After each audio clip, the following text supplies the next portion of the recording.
Hi hello welcome to post 360. నేను మీ మురళీరాపల్లి. అమృత ప్రణయ్ ఈ case గురించి తెలుగు రాష్ట్రాల్లో తెలియని వాళ్ళు ఎవరు ఉండరు. అంతేకాదు టోటల్ గా ఇండియానే కాదు ప్రపంచాన్ని కూడా ఒక్కసారిగా షాక్ గురి చేసినటువంటి హత్య కేసు ఇది. ఒక విషయంగా చెప్పాలంటే అమృత ప్రణయ్ ఇద్దరు 6th క్లాస్ నుంచి ప్రేమించుకోవడం జరిగింది. అమృత వాళ్ళ తండ్రి మారుతీరావు పర్మిషన్ లేకుండా వాళ్ళిద్దరు పెళ్లి చేసుకోవడం జరిగింది. సో వాళ్ళ ప్రేమ ఇంట్లో వాళ్ళ అంగీకరించకపోవడం వల్ల వాళ్ళు పెళ్లి చేసుకోవడం జరిగింది.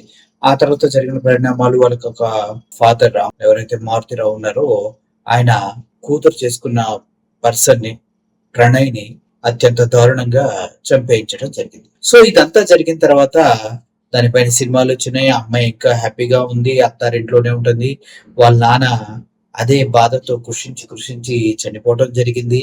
ఇదంతా ఒక ఎత్తు అయితే ఈ రోజు ఈ అమృత ప్రణయ్ కేసు జడ్జిమెంట్ రావడం జరిగింది. అది చూసినప్పుడు నాకు చాలా అద్భుతంగా అనిపించింది. ఎందుకంటే అమృత వాళ్ళ ఫాదర్ అనే వ్యక్తి మారుతిరావు చనిపోవడం జరిగింది.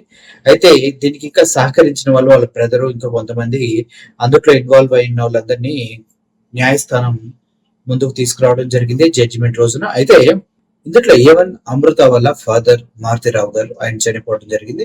అయితే A2 ఎవరైతే సుభాష్ కుమార్ శర్మ ఉన్నారో అతనికి మరణ శిక్ష విధించడం జరిగింది కోర్టు. దాంతో పాటు సహకరించినటువంటి అమృత ప్రణయ్ వాళ్ళ బాబాయ్ తన పేరు శ్రవణ్ కి, అదే విధంగా అలీ మహమ్మద్ అబ్దుల్లాకి, మహమ్మద్ హజార్ కి వీళ్ళందరికీ కూడా యావజ్జీవ కారాగార శిక్ష విధించడం జరిగింది. ముఖ్యంగా ఇక్కడ మనం గమనించవలసింది ఏంటంటే అమృత ఫాదర్ చనిపోయిన మారుతిరావు బ్రతికున్నా కూడా ఆయనకు కూడా మరణ దండనే విధించేవారు. ఎందుకంటే క్రూరంగా నిర్దయగా ఒక ప్రాణాన్ని డబ్బులిచ్చి మరీ తీయించినటువంటి ఘటన ఇది. పరువు హత్యలు అనుకోండి, ఇంకోటి అనుకోండి, ప్రేమ పెళ్లిళ్ళు సహించలేని పెద్దరికం అనుకోండి, ఏమైనా అనుకోండి, అమృత ప్రణయ్ని ఇద్దరిని విడగొట్టి వాళ్ళ వైవాహిక బంధాన్ని చెడగొట్టి అప్పటికే అమృత ప్రెగ్నెంట్ గా ఉండటం, బాబు తర్వాత పుట్టడం ఇదంతా జరిగిపోతూనే ఉంది. అత్తవారింట్లోనే ఉంటున్నారు. సో ఇప్పుడు నిజంగా అమృత వాళ్ళ ఫాదర్ మారుతిరావు బ్రతికున్నా కూడా తనకు కూడా మరణ శిక్ష విధించేవారు. అదేవిధంగా సుభాష్ కుమార్ శర్మ కూడా మరణ శిక్ష విధించారు. మిగిలిన నలుగురికి యావజ్జీవ కారాగార శిక్ష కోర్టు విధించడం జరిగింది. సో ఇటువంటి ఘటనలు మన చుట్టూ జరుగుతూనే ఉంటాయి. ప్రతిసారి ఇటువంటి న్యూస్ వింటూనే ఉంటాం. కానీ ఎప్పుడైతే అమృత ప్రణయ్ ఒక ఎస్సీ అని తక్కువ భావంతో తనని చంపించినటువంటి మారుతిరావు ఎంత నిర్దయుడో ఒకసారి ఆలోచించాలి. SC/ST అట్రాసిటీ కేసు కిందే కేసు ఫైల్ అయింది. దాని కిందే వీళ్ళందరికీ కూడా మరణదండన, యావజ్జీవ కారాగార శిక్ష కోర్టు తీర్పు ద్వారా చెప్పడం జరిగింది. ఓవరాల్ గా ఒక విషయం మనం గమనించాలి. ప్రాణం అంత ఈజీ కాదు, చంపేయటం అంత తేలిక కాదు.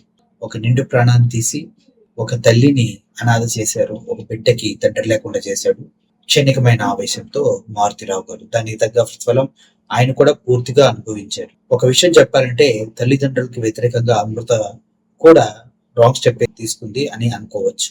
ఒక చిన్న నిర్ణయం అటు కొన్ని జీవితాలని ప్రభావితం చేసింది. కొంతమందిని ఉరికంబం ఎక్కిస్తే కొంతమందిని కుటుంబాలకు దూరం చేసి జైల్లోని యావజ్జీవ ఖైదీలుగా చేసి.